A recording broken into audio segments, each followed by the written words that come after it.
Andrew McCART, IFL TV in association with MTK Global. Delighted as always to be joined by the always smiling, the always laughing, happy Martin Bakole. Have you got a nickname yet?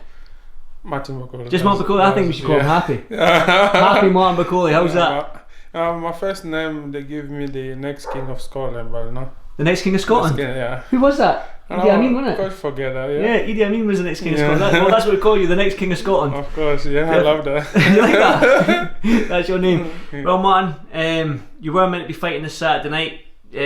Just express how disappointed you are, if you are disappointed, but are you gutted that you're not fighting this Saturday night, I suppose?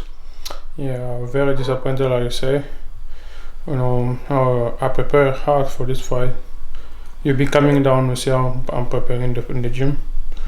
So I'm very disappointed, but it's a part of boxing.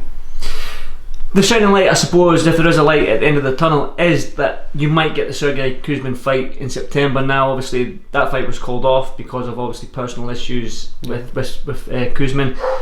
But hopefully everything's okay with him now, and you might get that fight in September, which is good news for you in terms of the name that you need. You need a guy like Sergey Kuzmin or a name in that sort of realm for you to propel yourself up the rankings.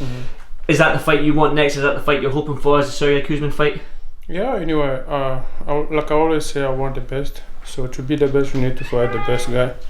Like you see, everyone are avoiding me. The people, they are behind me, they are avoiding me, but even in front of me, there's still some people, they are avoiding me. It's a good fight, so I like that fight, and I'm so happy to hear that coach told me that the fight is on September.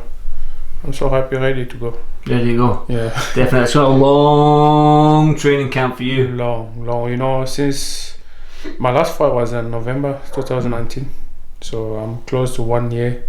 So preparing, you know, and this pandemic stopped everything. And I keep training. I never give up. Because I knew it's not going to take long. September is very soon now. So I keep training hard for that fight again. Thing is, yeah, your coach Billy Nelson, he sent out a tweet saying there's a reason why these fighters don't call you out, and Billy said to me that they're either scared of you or you're in that sort of who needs them club sort of thing. Why do you think these fighters aren't calling you out? Everyone can see it. Myself, I'm not scared of anyone, so I'm calling them out there. No one is not calling, so that shows exactly 100% that they're avoiding, they're scared of me.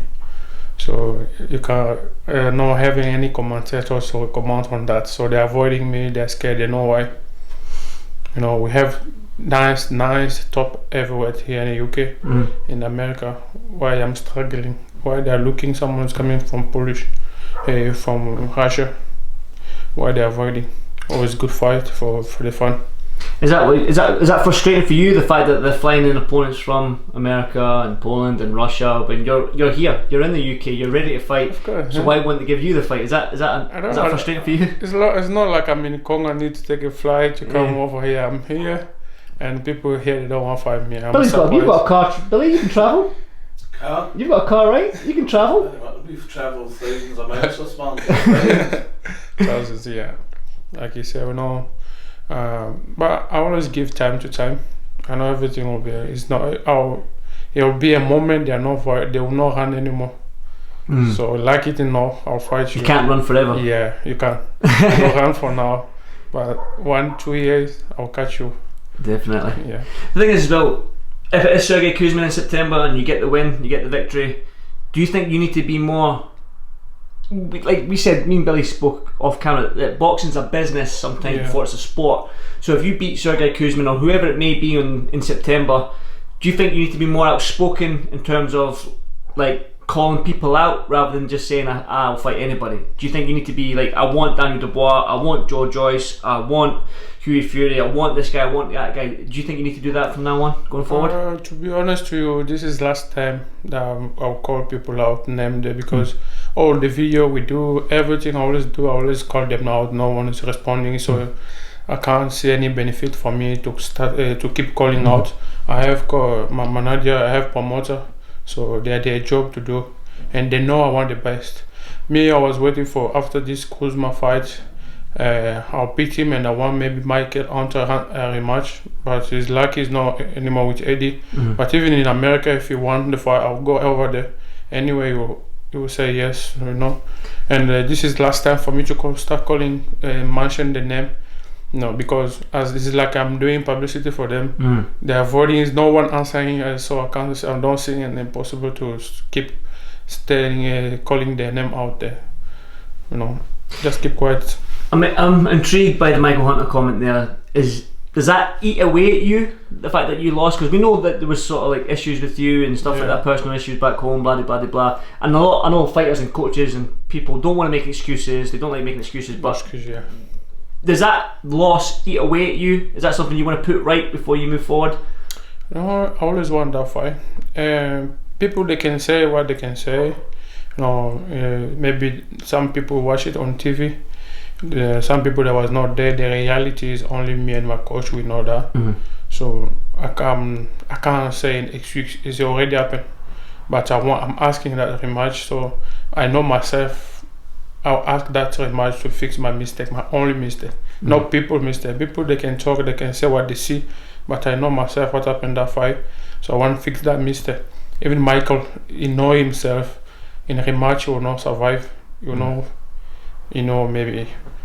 That's why I'm asking that rematch. I love that. I would love that. And Michael's got a good ranking as well, so not just will you right that wrong, you'll get a good ranking as well. You might take his ranking, so there's a double barrel shotgun. I'm not mentioning his name for his ranking. I want a rematch. His ranking, it doesn't matter to me. I want a rematch. Even all the boxers, he fight them. I was mentioning their name before even I fight him. Anything. Every day is not Sunday. You were meant to fight this Saturday down in the fight camp, Eddie Hearn's back garden, live on Sky Sports. But the big heavyweight fight that is happening on Saturday night is Dillian Whyte versus Alexander Povetkin. Great fight. Some people can't see it going all the way. Some people see it as a stoppage. But for you, Martin, who wins that fight? Dillian Whyte or Alexander Povetkin? Dillian Whyte has a chance to knock him out. But if not, I saw that guy look fit. His trouble he's got chin. He can work too, but he's a little bit older now. It's a good fight, but the one who make mistake, he will lose the fight. Who makes a mistake?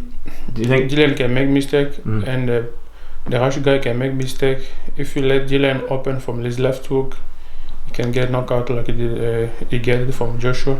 That guy never be stopped by knockout. Only Joshua stop him. So if he catch him with left hook, nice punch. But if knock him out 5 rounds, it's big trouble for him. Whyte will be in trouble if he doesn't know. Dylan will be in trouble because that guy can work. He's got hard. He's got a good left hook as well. Yeah, left hook as well. So left. But it's a good fight. That's a good fight. I wish I would be that undercard of that. So it's going to be a perfect show. What about the loser of that fight? Would you like that? I mean, that's anyone, man. Please. If I can make it. Sorry, Martin. As a professional, my battery just ran out there. I don't know where I was. I think I was talking about would you like the winner or the loser of Dillian Whyte versus Povetkin. I mean, the Dillian Whyte fight is very, very tasty, but you're at different levels of your career. But that must be a fight that you would want. Yeah, my man. I always calling them out there, but this time, if Chisora or Dillian Whyte, let me do what Dillian Whyte always do. Let's go, baby! Let's do it! If you win this fight, so I'm ready to fight him. But 100% I promise you, Dillian Whyte or Chisora, I'll knock them out, school them in the ring. So I'm ready for them. I'm calling Eddie to make that happen. If you win this fight, him or Chisora. There we go. You've heard it from the horse's mouth right there. That's probably the best call I've ever seen you do, Martin. It's good to see the animal in you. I see the animal in you in the gym when you're fighting, but outside the ring you're a nice guy, you're very humble, you've always got a smile on your face. Like I call you happy because you're always happy, but it was good to see that part of you now, and hopefully this is going to be the sort of like stepping stone you need to get these bigger fights. Of course. I don't know what else I can say, but thank you so much for doing this Fight TV. I know you've got a big strength and conditioning session with David Brophy You looking forward to that? I'm crying already. No, I swear that guy make me cry. Yeah. David, take it easy on him, David, please. Yeah. Martin, as always, Cheers. thanks for this Fifield TV. Thank you. And enjoy your training session. Thank you for Thank coming you, down. champ. Cheers.